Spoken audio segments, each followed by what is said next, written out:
Uma boa noite a todos, graça e paz. Gostaria já de te convidar a abrir a sua Bíblia no livro de Ezequiel, capítulo 12. Esse é o texto que nós vamos estar usando como base para aquilo que Deus quer falar conosco aqui nessa noite. É incrível como nesse início de ano, não sei se Deus me deu algum dom, mas eu acredito que é mais a sensibilidade mesmo do ministério, daqueles que têm servido aqui no altar. Mas eu tenho sentido assim uma atmosfera nos nossos cultos, no momento do louvor, onde Deus tem comunicado muito claramente algumas coisas comigo. É interessante como no fim de semana passada, durante o louvor, é como se Deus estivesse pregando mesmo, ministrando ao meu coração gratidão. E hoje também, tanto pela manhã quanto agora pela noite, o Espírito Santo ministrando muito ao meu coração no momento do louvor sobre perseverança, mas não é só uma letra que a gente canta, é algo sendo gerado no meu coração mesmo de perseverar, de ir adiante, e tem um pouco a ver também com aquilo que nós vamos estar ministrando aqui hoje, nessa noite. Nós vamos ler então o livro do profeta Ezequiel, a partir do versículo 1. Eu estou usando aqui na versão NVT. Você pode acompanhar aí então comigo.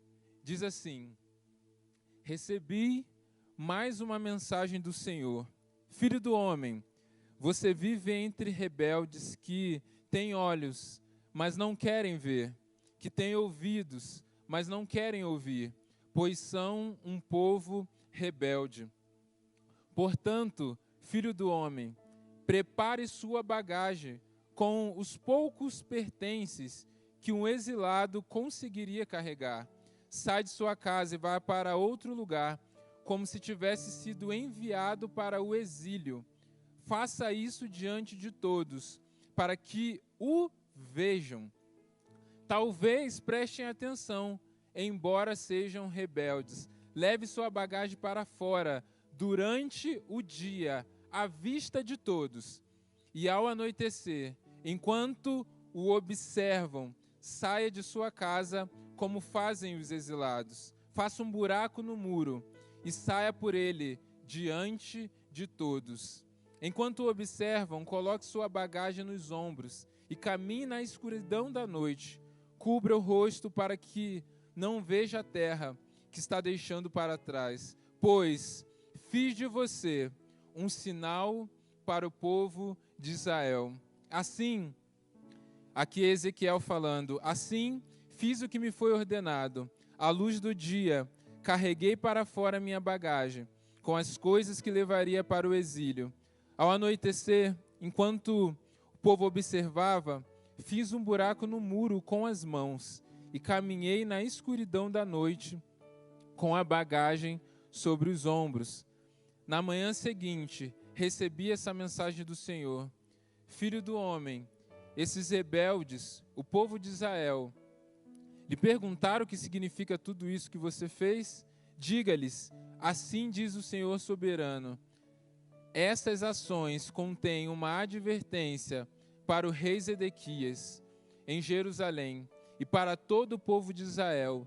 Diga a todos que suas ações são um sinal para mostrar o que lhes acontecerá em breve, pois serão levados como prisioneiros para o exílio. Até mesmo Zedequias sairá de Jerusalém durante a noite, por um buraco no muro, levando somente o que conseguir carregar. Cobrirá o rosto, e seus olhos não verão a terra que ele está deixando para trás. Então lançarei minha rede sobre ele, e o prenderei em meu laço. Eu o levarei à Babilônia, a terra dos babilônios, mas ele não a verá e nela morrerá. Espalharei seus servos e seus guerreiros aos quatro ventos e enviarei a espada para persegui-los. E quando eu os espalhar entre as nações, eles saberão que eu sou o Senhor. Contudo, livrarei uns poucos da morte por fome, guerra ou doença, para que confesse às nações para onde forem levados todos os seus pecados detestáveis, então saberão que eu sou o Senhor. Amém? Essa palavra, um texto de Deus usando a vida do profeta Ezequiel, um tempo difícil na vida do povo de Israel, tempo de exílio. Já já eu vou explicar um pouco aqui desse contexto, mas eu já quero falar o tema dessa mensagem. O tema dessa mensagem é enfrente os processos. Eu sei que nessa fase do ano, e nós como igreja temos o tema novos começos, então é normal que eu e você estejamos com expectativas de algo novo que Deus vai fazer, de novos alvos, talvez de fazer algo a mais, algo além daquilo que foi no ano passado. Toda vez que Deus nos dá uma direção, Deus nos dá uma revelação daquilo que Ele quer fazer, é gerada uma expectativa em nossos corações, porque nós sabemos que Deus nos ama, nós sabemos o resultado muitas vezes daquilo que Ele quer fazer. Talvez Ele quer nos abençoar, talvez Ele tem novas promessas para declarar sobre nossas vidas, talvez Deus Ele quer nos usar para impactar novas pessoas, e nós criamos uma expectativa em cima de algo novo que pode acontecer. Mas a gente vai ver também que toda vez que Deus quer fazer algo novo, ou que Deus faz algo novo, isso vem acompanhado de um processo, de uma caminhada. Então tudo aquilo que eu estou vivendo hoje é fruto de um processo que eu vivi anteriormente. E se eu tenho uma expectativa de viver algo novo no meu futuro, na minha caminhada, seja no meu amanhã, daqui um mês ou um ano, eu preciso estar pronto, eu preciso me preparar, entendendo que para que algo novo aconteça, eu preciso vencer os processos que Deus ele vai me colocar. Amém? Então aqui a gente vê um contexto, recapitulando rapidamente, porque nem todos talvez estejam familiarizados com o termo exílio, mas aqui você pode conhecer a história do povo que estava no Egito, atravessou o deserto, entrou na terra prometida, ali Deus levanta juízes, depois o povo pede um rei, que vem Saul, Davi, Salomão, mas depois a geração de Davi, os próximos reis, eles dividem a nação de Israel por alguns problemas ali políticos, em Reino do Norte e Reino do Sul. Reino do Norte já havia sido destruído pela Síria, e sobrou o Reino do Sul, com a capital, então, em Jerusalém.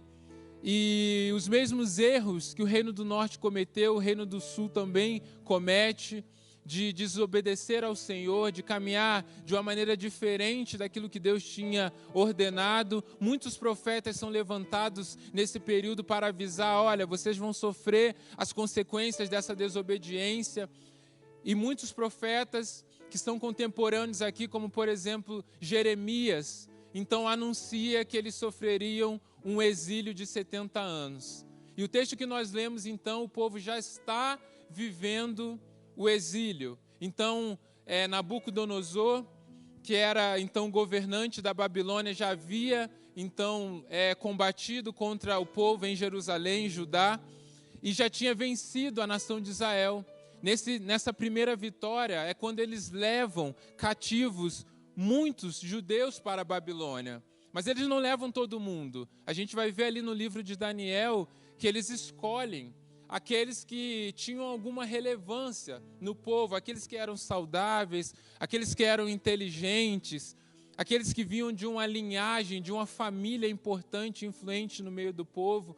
É nessa primeira retirada que vai, por exemplo, Daniel, Sadraque, Mesaque e Abidnego, que eram então esses homens que tinham esse potencial de servirem bem na Babilônia.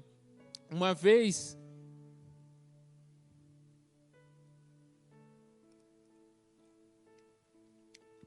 que a Babilônia não era um império muito agressivo, no sentido de ser sanguinário.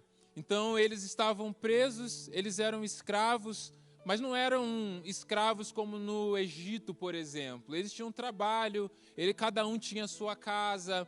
Então eles não tinham essa agressividade física e social. O problema é que a Babilônia era muito agressivo a nível de cultura, e aí a gente pode colocar aqui religiosamente falando também. Porque uma vez que eles eram levados para a Babilônia, a intenção desse império era que eles se misturassem na cultura babilônica.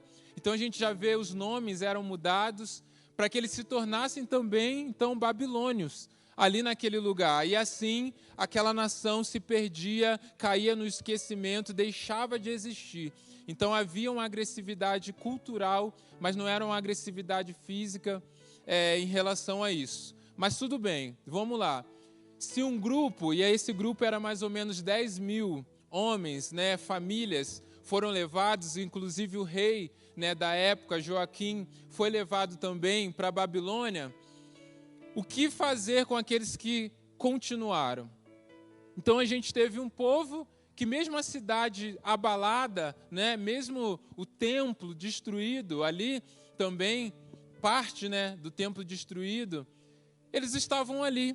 Eram pobres, eram miseráveis, viviam numa realidade difícil, mas precisava de alguém que governasse esses homens, que estivessem ali com o povo que não foi levado para a Babilônia. E é nesse contexto, então, que Nabucodonosor levanta Zedequias como rei. Algumas versões vão colocar como príncipe, porque o rei ainda estava vivo, mas estava cativo lá na Babilônia.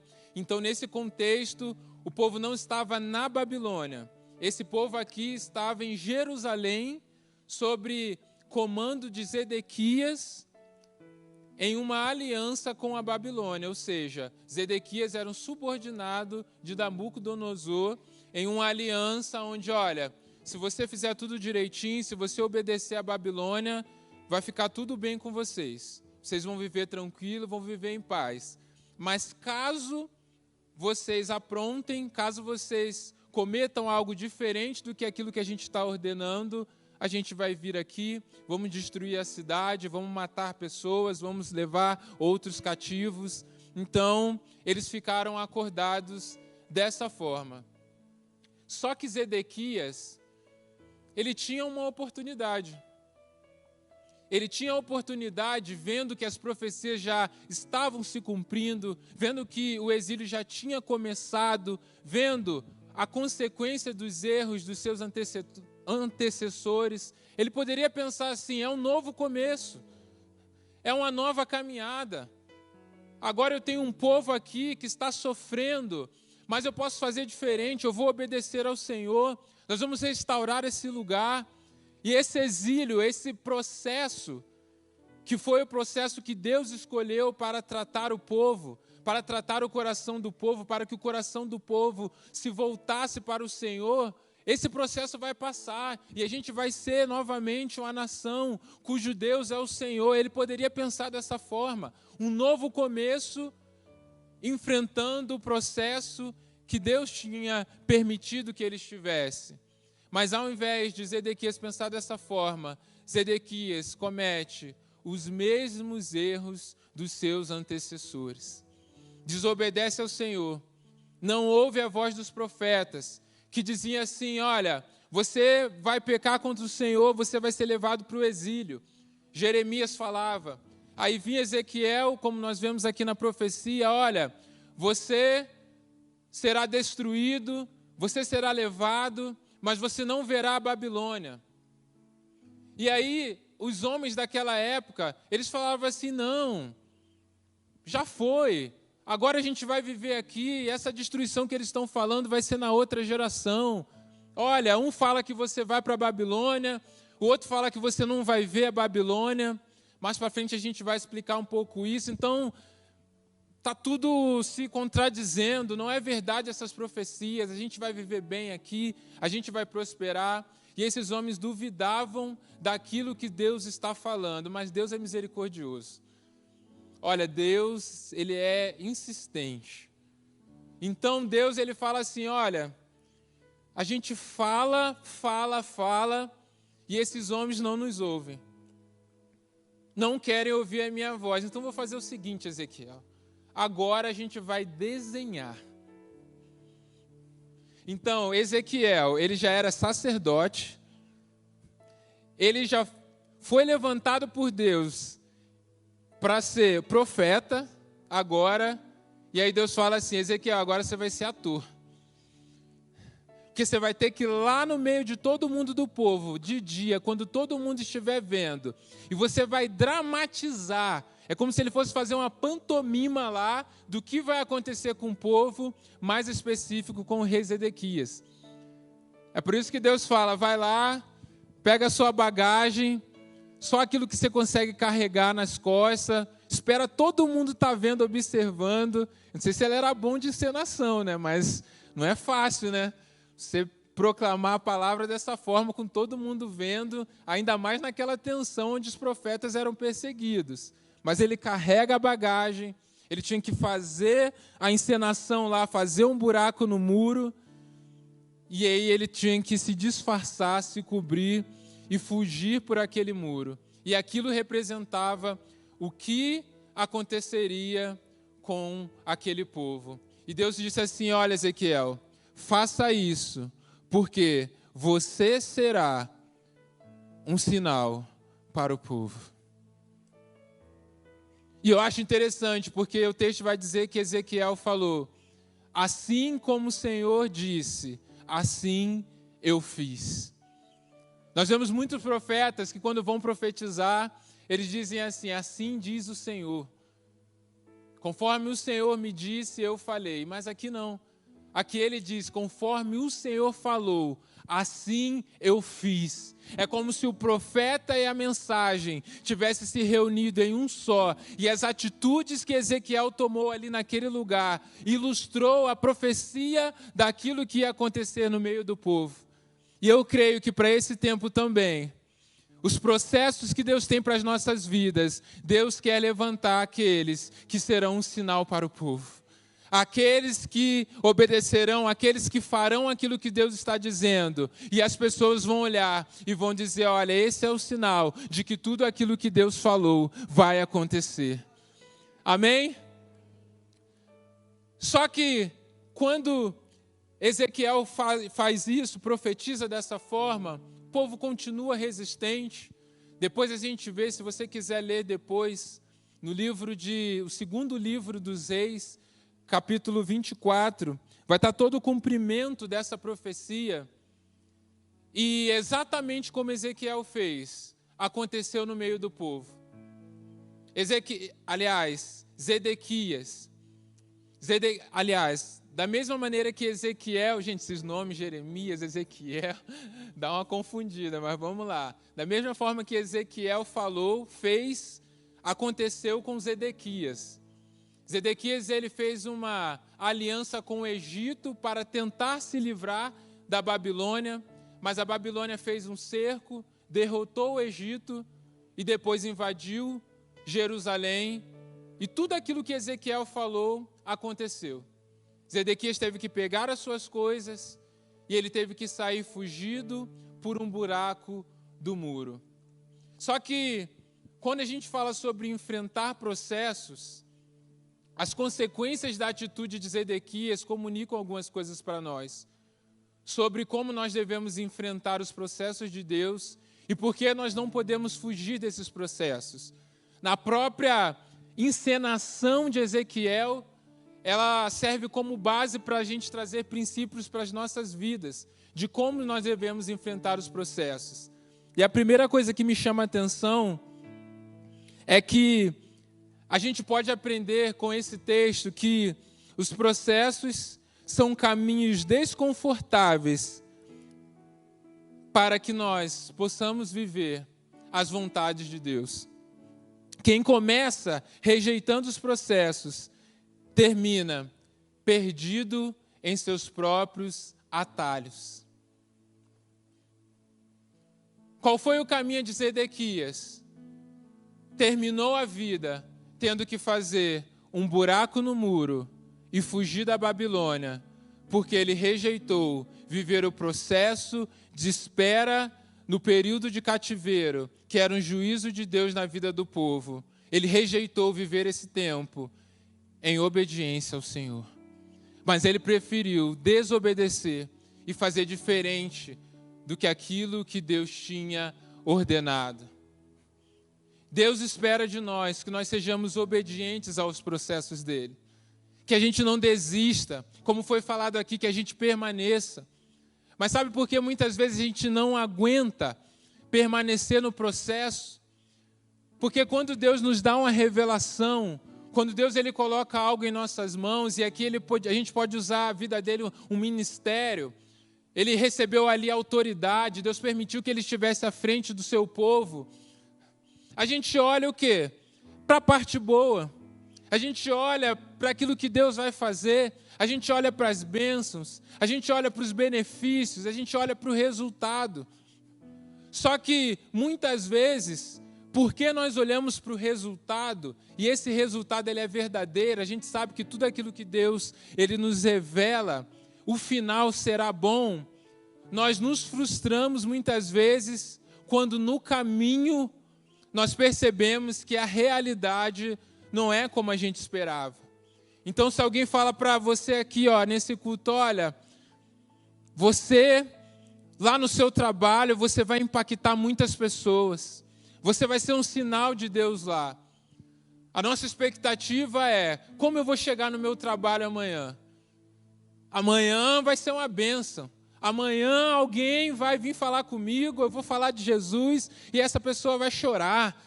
Algo novo vai acontecer, ou amanhã eu vou receber uma promoção no meu trabalho, uma nova função, vou virar chefe. A gente acha que algo grande vai acontecer e a gente cria essa expectativa. Mas talvez o caminho que Deus vai usar até que eu chegue naquela finalidade não seja um caminho fácil. E talvez a realidade que eu vou encontrar na minha segunda-feira é uma realidade pior do que aquela que eu deixei na minha sexta-feira. Aí o que eu posso pensar? Poxa, será que Deus está nesse negócio? Eu acho que o profeta que falou está errado. Eu acho que não é Deus nesse negócio, não. A gente começa a ficar em dúvida. Por quê? Porque a nossa perspectiva está errada. E algo que nós vemos na vida de homens que viveram grandes coisas em Deus é que a expectativa deles, do coração, e a visão deles estava ajustada sobre as dificuldades do caminho. Eles não se iludiam sabendo que o resultado, que a vitória estava no final, porque eles sabiam que o processo poderia ser doloroso, mas eles se mantinham fiel a tudo aquilo que Deus falou. Quando a gente não está focado em enfrentar um processo, mesmo que Deus já tenha nos revelado algo bom, é nessa hora que a gente começa a recorrer aos atalhos. E é nessa hora que a gente se perde do destino que Deus tinha para nós, porque Deus não age só no ponto final. Deus ele age em nossas vidas durante toda a caminhada. E quando a gente decide pegar um atalho, Deus não nos garante que aquele atalho vai nos levar ao lugar que Ele preparou. É por isso que nós precisamos decidir enfrentar os nossos processos. Porque fugir dos processos pode frustrar as nossas vidas e o chamado de Deus para nós para sempre. Eu me lembro, bem no começo da minha caminhada ministerial, que foi no Projeto Vida, eu tinha 6 meses em Curitiba. Não conhecia ninguém de Curitiba. Eu vim por um chamado de Deus, deixei minha família, tudo no Rio, vim para cá, viver no projeto ali, tempo integral com o pastor Paulo. Mas tudo era muito diferente para mim. Na verdade, eu era o diferente. Não tinha ninguém, nenhum carioca lá no projeto. Então, a cultura, o jeito, a fala, era muito estranha. E a gente viajava ainda para o norte do Paraná bastante. Eu estou falando aqui de 12 anos atrás. E a gente ia, às vezes, nas igrejas, e eu era muito diferente. As pessoas estranhavam, às vezes, o meu jeito de agir, o meu jeito de falar, às vezes, as brincadeiras, né, achavam inconveniente. Hoje já é mais normal, né, já tem mais essa mescla, mas antes era um desafio. E quando eu vim aqui para o projeto, eu tinha um líder que, para mim, era muito difícil. Nós éramos muito diferentes, culturalmente, personalidade, então a gente sempre dava choque. Eu achava que ele me perseguia, eu achava que ele não gostava das coisas que eu fazia. Se acontecia alguma coisa errada na equipe, era eu que ele chamava a atenção, se quebrasse alguma coisa no ônibus, era eu que tinha que arrumar, era tudo... Sabe quando você acha assim, essa pessoa está pegando no seu pé? Eu até achava que ele não gostava de carioca, por isso que ele me perseguia tanto, queria que eu fosse embora. Eu tenho uma testemunha aqui, né? A Helenice é amiga, né? Minha, mãe de uma missionária no projeto, também sabe de toda essa história, conhece os personagens, é bom a gente citar, né? Que a gente tem aqui uma testemunha ocular dos fatos. Aí um dia eu fui para o Rio, férias, já estava meio assim chateado, acho que não vai dar certo, não me adaptei a Curitiba. E eu, gente, eu tinha cabelo naquela época, eu tinha um moicano, às vezes descolorido, e eu tinha um tribal que eu fazia aqui do lado. Então, olha só, moderno, você vê como eu era já naquela época. Mas só um detalhe, eu era bonito, tá? A Jaqueline me conheceu assim, então... Mas vamos lá. Cheguei com esse moicano aqui e ele ficou desesperado. Como é que você vai viajar assim? A gente vai nas igrejas, a gente vai falar de Jesus, você está parecendo o quê? Que esse negócio? Aí ligou para o pastor Paulo, eu não sei se eu vou levar esse menino não. A gente vai fazer um trabalho sério, nós somos missionários. Um monte de coisa assim. E hoje a gente dá risada disso. Mas aí eu voltei dessa viagem, 6 meses aqui em Curitiba. Marquei com o pastor Paulo e falei assim, pastor Paulo, vou embora. Estou 6 meses aqui, aceitei o chamado de vir para cá, mas eu vou voltar para casa, esse negócio não é para mim, eu não sirvo para isso, para ser missionário, eu vou voltar, sei lá, voltar a jogar futebol, estudar, fazer qualquer coisa, já entreguei a minha parte, meus 6 meses para o reino, vou embora, porque não estou dando certo aqui, acho que as pessoas não gostam de mim. Aí o pastor Paulo falou assim, vamos fazer o seguinte, você não vai começar a estudar agora. Você está indo, a gente está no meio do ano, já quase chegando a agosto, você vai começar a estudar só no que vem. Fica até o final do ano. Vai até o final, investe, esquece essa parte que foi esse primeiro semestre, entra nesse final do ano focado em concluir o ano da melhor maneira possível. Quando finalizar o ano, a gente conversa de novo, se você entender, você pode ir embora. Saí de lá, falei, pronto, fechou. Agora estou leve. Vou ficar 6 meses agora. Esse cara agora pode falar o que for, eu vou obedecer, vou falar sim. A gente chegava de viagem cansado, às vezes ficava 1 mês fora viajando. Aí chegava no domingo, às vezes já de madrugada. Chegava às 7 horas da manhã, ele me acordava lá, porque ele é fissurado, mexer com ônibus. Daniel, vamos lá me ajudar. Eu ia, falava, vou lá ajudar, vou fazer tudo que ele quiser, que ele entender, não vou reclamar de nada. Agora meu nome vai ser sim. Sim, Senhor. Vamos lá, então. E eu fiz isso. Passou agosto, passou setembro, e aí outubro a gente fez mais uma viagem. Meu relacionamento com ele foi melhorando. E aí eu estava um dia numa escola, tinha acabado de fazer teatro, né, pantomima também que a gente fazia. E eu fazia o papel de Deus, né, ali na pantomima, que termina assim com o braço estendido. E aí quando eu estou saindo, ele estava aqui, como se estivesse aqui esperando, pega o microfone, coloca na minha mão e fala assim, vai lá, volta lá e prega para aqueles alunos. E eu nunca tinha falado na escola para os alunos. Naquela época era até um pouco mais tranquilo isso, a gente não falava de religião, de placa de igreja, mas a gente podia falar de Deus. E eu voltei lá pela primeira vez para pregar num auditório parecido, inclusive, com esse. E foi a primeira vez que eu tive essa oportunidade. Depois que Deus tinha me chamado de pregar o Evangelho, de pregar a palavra, de contar aquilo que Deus estava fazendo na minha vida. Muitos alunos se converteram ali.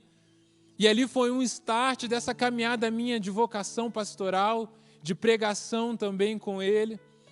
E nosso relacionamento melhorou. A gente começou a se alinhar em alguns projetos. E depois, quando a gente voltou da nossa última viagem em novembro, ele me chamou e falou assim: olha, você está encerrando o seu ano de adaptação, um ano de processos de Deus na sua vida. Eu vi como você chegou e eu vi como você está encerrando, mas eu quero falar algo que Deus colocou no meu coração para a sua vida no ano que vem. Deus falou comigo que você, no ano que vem, vai ser o meu líder auxiliar na equipe, o meu co-líder que vai me ajudar a cuidar de toda o restante da equipe. Ele falou: eu peguei muito no seu pé durante esse ano, porque eu vi em você o potencial que você tinha para ir muito além do que aquilo que você estava vendo. E no outro ano eu comecei a caminhar com ele como co-líder. E 2 anos depois eu estava liderando uma equipe lá no projeto. Mas foi necessário enfrentar o processo. Foi necessário muitas vezes ficar calado, muitas vezes dizer sim em situações que eu não gostava, mas valeu a pena enfrentar aquele tempo. E talvez se eu tivesse fugido daquele processo, talvez se eu tivesse pego um atalho que era mais fácil, talvez se eu não tivesse tido um homem de Deus, que foi o pastor Paulo, para me orientar a fazer algo diferente aí além, talvez muitos planos, muitos sonhos que Deus tinha para a minha vida, que eu já estou vivendo e que Deus tem ainda mais, teriam se frustrado por fugir do processo, por agir em desobediência. E muitos processos eu ainda vivo, muitos processos eu vivi aqui na Alameda também, mas se a gente for falar, a gente não para, né? São muitas histórias, mas o importante é, vale a pena viver os processos, porque aqueles que são fiéis no tempo difícil são sustentados por Deus e se tornam um sinal para os outros. Ezequiel estava firme em obedecer a Deus e ser um sinal. Zedequias não queria enfrentar os processos, queria fazer as coisas do jeito dele. Eu vou fazer a parceria com o Egito, vamos tentar derrotar o povo da Babilônia, vamos dar um jeito. Os profetas falando: não, eu não acredito nessa profecia. Só que aqueles que decidem rejeitar esses processos e serem dependentes de Deus, terminam dependendo das forças dos seus próprios ombros. Ezequiel foi lá e pegou uma bagagem, e o texto é claro: olha, coloca nos ombros só aquilo que você consegue carregar. E esse foi o final de Zedequias. Terminou a vida apenas com a sua bagagem, daquilo que ele conseguia carregar nos seus ombros. Só que enquanto Zedequias estava vivendo isso, homens que estavam sendo obedientes aos processos estavam vencendo sem precisar fazer força.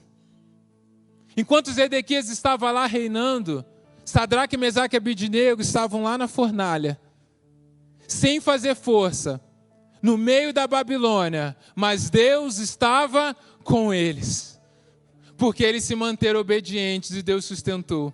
Enquanto Zedequias estava fazendo parceria com o Egito, Daniel estava lá indo para a cova do leão, mas orando 3 vezes ao dia. Por quê? Porque ele sabia que valia a pena enfrentar o processo e Deus estaria com ele. Ele não precisou brigar contra leão, ele não precisou fazer nada, porque Deus estava com ele. O próprio Deus fechou a boca dos leões. Sabe qual é o problema?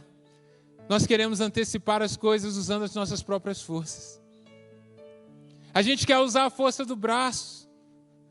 Quando algumas guerras, elas não são vencidas dessa forma. E Zedequias teve a oportunidade. Mesmo depois dele ter feito tudo isso, ele ainda teve a oportunidade de conversar com Jeremias. Em Jeremias 38, versículo 17 em diante, tem um pouco dessa conversa, de Jeremias falando com ele. Então Jeremias disse a Zedequias: assim diz o Senhor, o Deus dos exércitos, o Deus de Israel: se você se render aos oficiais babilônios, você e sua família viverão, e a cidade não será queimada. Mas se não se render, não escapará. A cidade será entregue aos babilônios, e eles a queimarão de alto a baixo. Tenho medo de me render, disse o rei, pois pode acontecer de os babilônios me entregarem aos judeus que passaram para o lado deles. Quem sabe que crueldade farão comigo? Havia uma chance. Deus está falando assim: Zedequias, parece que tudo já acabou, mas eu vou te dar uma oportunidade de você entrar novamente no meu processo, na minha forja, na sua vida. Se renda. Eu é que estou permitindo que isso passe. Se renda. Para que você e a sua família possam viver, para que a cidade não seja queimada. Mas Zedequias fica com medo. E ele continua dependendo da força dos próprios braços. Só que a força dos próprios braços só garantiram para ele o suficiente para a sobrevivência, quando na verdade Deus tinha um propósito. Quando nós vivemos as forças de nossos braços, nós estamos rejeitando um propósito para viver na sobrevivência. E a pergunta é: como estão as nossas bagagens? O que é que nós estamos investindo e acumulando em nossas vidas? Como é que Deus tem olhado para a bagagem em nossas vidas? Será que Deus está olhando para mim como alguém que está acumulando uma bagagem de sobrevivência? Ou alguém que está se rendendo a um propósito? Deus espera de nós que nós nos rendamos a um propósito. Só que muitas vezes nós queremos guerrear. Ele estava com medo porque ele sabia que poderia sofrer oposição. Mas oposição nós sempre vamos sofrer.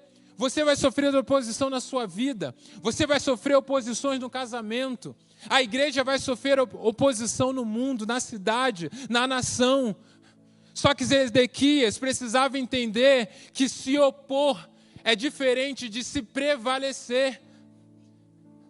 Jesus ele já disse para nós, e a Bíblia é clara, que a nossa luta não é contra carne ou potestades, ou seja, nós sabemos que os nossos opositores não são homens, mas são o quê?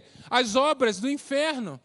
Nós sabemos sim que nós temos adversários, nós sabemos que nós temos oposição, mas existe uma palavra, que as portas do inferno não poderão prevalecer. Sabe o que isso significa? Você pode viver muitas oposições na sua vida e talvez hoje, no seu processo, você esteja pensando assim: olha, tem muita coisa se opondo a mim. Tem muita coisa se opondo ao sonho de Deus para a minha vida. Tem muita coisa se opondo ao meu casamento, à família, à vida dos meus filhos. Mas Deus está falando, se você confiar, se você enfrentar o processo, aquilo que se opõe a você não vai prevalecer contra você. Porque eu sou Deus que estou contigo. Mas para isso é necessário se render. Se renda. Se renda.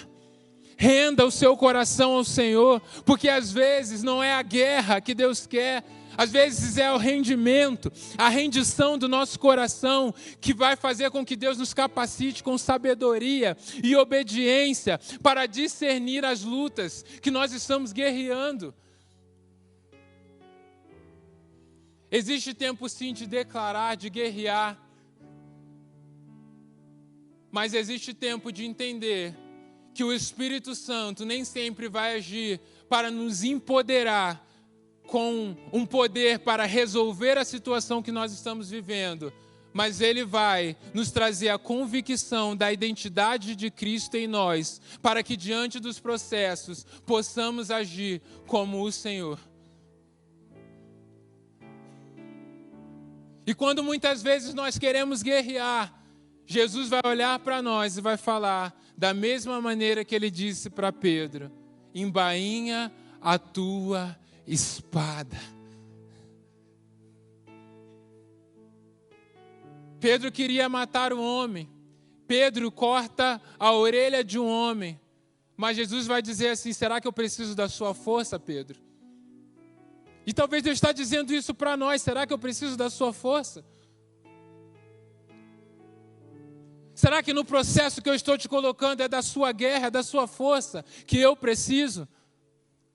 Será que eu não poderia orar aqui, Deus mandaria 12 legiões de anjos para me proteger? E sabe o que eu penso? Às vezes nós estamos ferindo aqueles que Jesus está tentando salvar e curar. Porque não entendemos e discernimos o tempo de guardar as nossas espadas. E aceitarmos que há um processo de Deus.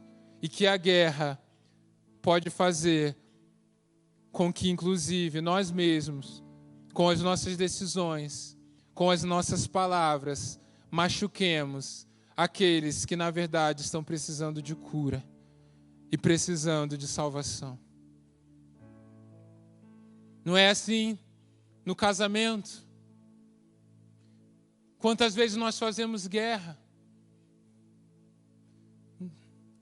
em situações que Deus ele quer, na verdade, trazer cura? Será que as palavras que nós temos declarado de guerra nas nossas casas têm agradado ao Senhor? Será que a força que nós estamos colocando em algumas lutas que nós estamos combatendo, nós estamos discernindo se é dessa forma mesmo que Deus tem nos orientado? Porque enquanto nós estamos guerreando, às vezes murmurando, às vezes machucando, às vezes ferindo com palavras e com ações, nós enfraquecemos e os nossos adversários se fortalecem. E Deus está falando assim: ei, entrega o controle, permaneça, tem bom ânimo diante da situação. E às vezes o que vai curar era o silêncio, como Jesus, que foi como ovelha calada em um matadouro, aonde nós podemos pegar o exemplo dele, de alguém que se humilhou, passou por humilhações, mas sabia que no final ele seria exaltado. Filipenses 2:5, seja a atitude de vocês a mesma de Cristo, que embora sendo Deus, não considerou que o ser igual a Deus era algo a que devia apegar-se, mas esvaziou-se a si mesmo, vindo a ser servo, tornando-se semelhante aos homens e sendo encontrado em forma humana, humilhou-se a si mesmo e foi obediente até a morte, e morte de cruz. Por isso Deus o exaltou a mais alta posição e lhe deu o nome que está acima de todo nome, para que ao nome de Jesus se dobre todo joelho, nos céus, na terra e debaixo da terra, e toda língua confesse que Jesus Cristo é o Senhor, para a glória de Deus Pai. Aleluia! A primeira geração de descendentes de Davi acaba em Zedequias. Um reino político ali não é levantado mais com um rei da descendência de Davi, porque homens se levantaram para fazer diante da sua própria força. Mas ainda havia um descendente de Davi, que a profecia dizia e que nós cantamos aqui: haverá ainda um descendente. E esse é aquele que toda autoridade o foi dada. E esse venceu, porque ele aguentou o processo até o final. Ele não pediu para que a cruz fosse trocada. Ele não pediu para que a vontade dele fosse feita. Embora ele sabia que seria dolorido, ele falou: eu vou até o final. Ele não quis trocar de fardo. Ele não quis trocar de um discípulo traidor que estava do lado dele, porque ele queria cumprir a vontade do Pai. E ele sabia que aquele processo de humilhação seria o processo que salvaria a minha e a sua vida. Porque ele estava aqui na terra para cumprir o seu envio e aquilo que a profecia dizia sobre ele. Tudo o que foi profetizado aconteceu com Zedequias. Ele foi perseguido pela Babilônia, os seus olhos foram furados, ele entrou na Babilônia e não viu a Babilônia exatamente como foi profetizado pelos profetas. E algo que eu fico pensando ele rejeitou ouvir a Deus. Ezequiel foi lá e fez tudo para que o povo olhasse, visse a visão de Deus e como ele poderia corrigir aquilo. Mas ele fechou os olhos para o processo de Deus. E porque ele fechou os olhos para o processo de Deus, ele se tornou cego de todo o resto, incapaz de enxergar mais nada. Mas eu creio que nessa noite, Deus ele está levantando, não aqueles que vão ficar cegos, porque rejeitaram o processo, mas aqueles que serão remanescentes, como foi Jeremias, como foi Ezequiel, como foi Daniel, que mesmo em processos difíceis foram um sinal. Porque quando eles estavam lá na fornalha, aqueles que viam de fora falavam, olha, tem um quarto homem lá com ele. Que Deus seja engrandecido na vida desses homens. Quando Daniel estava lá, eles viam que nada acontecia com ele. E Deus era engrandecido na vida deles. Ei, você pode engrandecer o Senhor no seu processo, na sua luta. Deus pode sim resolver de uma vez. Basta uma palavra. Mas a fé também é espera, convicção naquilo que ainda não aconteceu, mas eu tomo uma posição como se já tivesse acontecido. Então hoje, a palavra não é, Senhor, me muda de lugar, me muda de cidade, me muda de país, Senhor, muda o meu marido, muda a minha esposa, Senhor, me muda de trabalho. A palavra hoje não é só para a gente pedir para Deus mudar o que está do lado de fora. Mas hoje, essa palavra é para mim, Deus está falando assim, eu quero mudar a sua postura, para que você seja um sinal aí mesmo onde você está. No lugar que você está, é no casamento, é na sua família. Você não precisa trocar de esposa ou trocar de marido. O que você precisa é mudar a sua postura, para que você veja aquilo que eu posso fazer. É isso. Agora eu não sei qual é a sua vida, qual é a sua realidade. Mas eu gostaria de te convidar hoje a tomar uma posição diante do Senhor, falando, Senhor, eu preciso mudar a minha postura. Eu sei os processos que eu estou passando. Eu sei aquilo que Deus tem me desafiado para esse ano. E se Deus tem desafiado, pode ter certeza, vai ter oposição, vai ter luta. Mas eu quero me posicionar como alguém que entendeu que aquilo que se opõe a mim não vai prevalecer diante de mim. Que aquilo que se opõe à igreja não vai prevalecer diante da igreja. Para que seja visto na minha vida quem o Senhor é. E vendo quem o Senhor é, o teu nome seja engrandecido. E pessoas sejam salvas. E o teu Espírito Santo, na força do Senhor, transforme as realidades conforme a tua vontade. Se você, assim como eu, entende que você precisa mudar essa postura, saia do seu lugar e venha aqui na frente. Se coloque aqui de joelho diante do altar, para que juntos a gente possa orar, nos colocarmos diante do Senhor e falarmos, Senhor, eu preciso tomar uma postura diferente. Perdoa pela minha murmuração. Perdoa pelas minhas obras inacabadas, Senhor. Me perdoa, Senhor, pelas minhas bagagens. Por carregar na minha vida, talvez, coisas que o Senhor não pediu para eu carregar. Mas eu quero tomar uma postura diferente hoje. Eu quero me calar diante daquilo que o Senhor quer que eu me cale. Eu quero apenas esperar no Senhor aquilo que ainda não aconteceu. Aquilo que eu estou em guerra, eu quero transformar em paz na minha vida. Para que a tua obra se cumpra. E para que tudo aquilo que o Senhor preparou seja feito conforme as palavras que foram declaradas. Talvez você chegou aqui nessa noite também, e já há algum tempo você tem vivido a sua vida da sua forma. E talvez você nunca entregou a sua vida a Jesus verdadeiramente.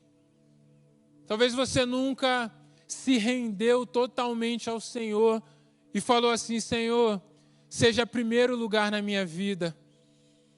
Eu quero entregar totalmente a minha vida, as minhas decisões, os meus sonhos a Ti. Talvez você não tenha certeza da sua salvação.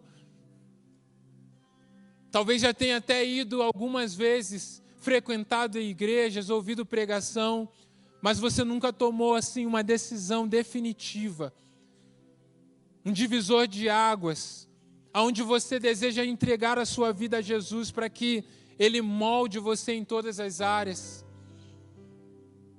E talvez hoje tenha chegado o dia de você entregar a sua vida totalmente a Jesus. Entregar o seu coração, entregar as suas lamentações, as suas angústias e falar: eu quero viver tudo aquilo que Jesus conquistou para mim na cruz. Há alguém aqui que deseja entregar a sua vida a Jesus? Levanta a sua mão, só dá um tchau assim, ó. Eu quero entregar hoje a minha vida a Jesus. Há alguém aqui na frente? Amém, glórias ao Senhor. Pode abaixar a sua mão. Há mais alguém que deseja entregar a sua vida a Jesus? Amém. Nós vamos estar adorando ao Senhor com essa música. Você que está no seu lugar, fique de pé. E se enquanto a gente adora aqui nesse lugar, Deus ministrar ao seu coração, trazer à sua mente processos que você desistiu, situações que você precisa mudar o seu posicionamento, guerras desnecessárias que você está se desgastando. Enquanto a gente adora, você vai poder sair do seu lugar, vir até aqui ao altar e nós vamos orar no final, colocando as nossas vidas diante do Senhor. Pai, nós tomamos posse, ó Pai, da Tua palavra em nossas vidas, em nossos corações, Pai. Pai, nós sabemos, ó Pai, as dificuldades, as lutas que nós temos enfrentado, ó Pai. E nós sabemos, ó Pai, que o Senhor é poderoso, Pai. Nós sabemos, ó Pai, que podemos confiar em Ti, Pai. Sabemos, ó Pai, que basta uma palavra Tua e qualquer realidade é mudada, ó Pai, não temos dúvida. Nós somos frutos da Tua graça. Os nossos próprios testemunhos, ó Pai, nos revelam, ó Pai, que de fato o Senhor é Deus e o Senhor é um Deus de milagres, ó Pai. E diante dessa convicção, ó Pai, nós entendemos também, ó Pai, que se queremos viver coisas novas, ó Pai, precisamos entender que o novo do Senhor nem sempre é favorável, mas que nós estamos dispostos a esperar no Senhor. Nós estamos dispostos, ó Pai, a rejeitar todo tipo de atalho. Nós estamos dispostos a rejeitar, carregarmos as nossas bagagens com as nossas próprias mãos. Nós rejeitamos, ó Pai, fechar os olhos para a Tua revelação, ó Pai. Mas nós queremos, ó Pai, que através da perseverança, no tempo difícil, no processo do Senhor, no tempo de luta, nós sabemos que no tempo da humilhação, no tempo da dor, ó Pai, nós vamos prevalecer até que o Senhor haja com a Tua mão e nos coloque no lugar de honra que o Senhor preparou.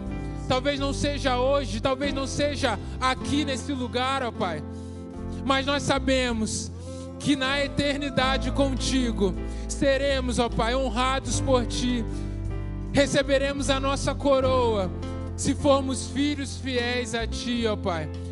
Nós tomamos posse dessa palavra e decidimos mudar as nossas posturas, ó Pai. Pai, em nome de Jesus, há pessoas aqui, Deus, que o Senhor tem trago à memória processos que se perderam, projetos que o Senhor tinha e que ficaram para trás.